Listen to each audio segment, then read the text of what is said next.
রাগের মাথায় আপনি সন্তানকে বললেন তুই মর, ফেরেশতারা বলল আমিন। তোর ভবিষ্যৎ অন্ধকার, ফেরেশতারা বলল আমিন। রেগে মেগে আপনি আপনার মেয়েকে বললেন জীবনেও তোর কপালে স্বামীর ভাত জুটবে না, ফেরেশতারা আবারও বলল আমিন।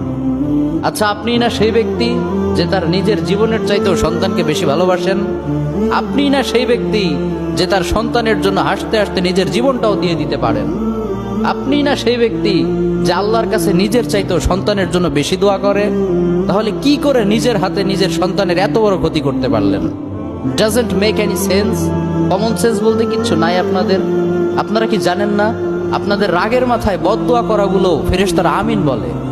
দাওয়াতুল ওয়ালিদ আলা ওয়ালাদি, বাবা মা তার সন্তানের জন্য যেই দোয়া করে সেটা ভালো হোক কিংবা বদদোয়া হোক, আল্লাহ সেটাই কবুল করে নেয়।